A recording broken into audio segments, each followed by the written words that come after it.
Sunday time பார்த்திங்கன்னா குட்டீஸ்க்கெல்லாம் leave தானுங்க. ஆனால் நம்மளுக்கு வந்து அன்னைக்கு தான் வேலை ஜாஸ்தி. ஃப்ரிட்ஜுக்குள்ளே ஒரு வாரமாக சேர்த்து வச்சுருந்தா ஆடை அப்படியே ஃப்ரிட்ஜை அடைச்சிக்கிட்டே இருக்குது. முதல்ல அதை எடுத்து சுத்தம் பண்ணால் தான் ஃப்ரிட்ஜே காலியாகும்ட்டு முதல்ல காலையில் எந்திரிச்சதையுமே ஆடை சிலப்பறக்க ஆரம்பிச்சிட்டுனுங்க. அது பார்த்திங்கன்னா 2, 3, 4 ஜார் போட்டு போட்டு எடுக்க வேண்டியது இருக்குது. பெரிய மலை ஒதுக்குன மாதிரி இருக்கும் எனக்கு ஆடை எடுத்தாவே. நெய் வந்து என்ன தான் நம்ம கடையில் வாங்கினாலும் வீட்டில் செய்கிற நெய் மாதிரி வாசமே வர்றதில்ல. ஒரு கொத்து கருவேப்பிலை உருவி போட்டு நெய் உருக்கியாச்சு. வீடே பார்த்திங்கன்னா கம்மன்னு மணக்குது, அந்தளவுக்கு வாசனை. சூப்பராக நெய் உருக்கி எடுத்தாச்சு. அம்மா தங்கச்சி இருந்ததுனால காலை டிஃபன் வேலையை அவங்களே பார்த்துட்டாங்க. மத்தியானத்துக்கு நான்வெஜ்ஜு எல்லோரும் பொடுசுக எல்லாமே பிரியாணி வேணும்னு கேட்டிருந்தாங்க. அதனால் வெங்காயம் தொளிச்சிட்டு இருந்தோம். வெங்காயம் தொளிக்கிற வேலையே பார்த்திங்கன்னா 1 மணி நேரத்துக்கு மேலே ஆயிடுச்சுங்க.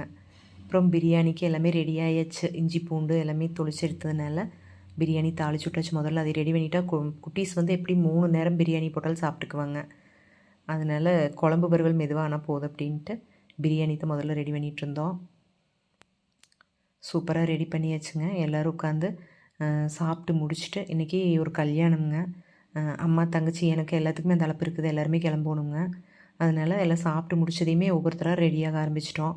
எப்படி கொஞ்சம் சீக்கிரமே வரணும், பொடுசுகளை தனியாக விட்டுட்டு போகிறோமே, அதனால் கொஞ்சம் சீக்கிரமாக வந்து சேரணுங்க. ரெடி ஆயாச்சு. மச்சான் இழுத்து பிடிச்சி ஒரு செல்ஃபி ஒன்று எடுத்துகிட்டு கல்யாண மண்டபம் போயாச்சுங்க. அன்னிகெல்லாம் வந்திருந்தாங்க. கொஞ்சம் நேரம் அவங்ககிட்ட கல்லை விட்டு சாப்பிட்டு கிளம்பியாச்சுங்க. இந்த நாள் ரொம்பவே சூப்பராக போச்சுங்க. இன்னொரு வீடியோவில் பார்க்கலாம். டாட்டா.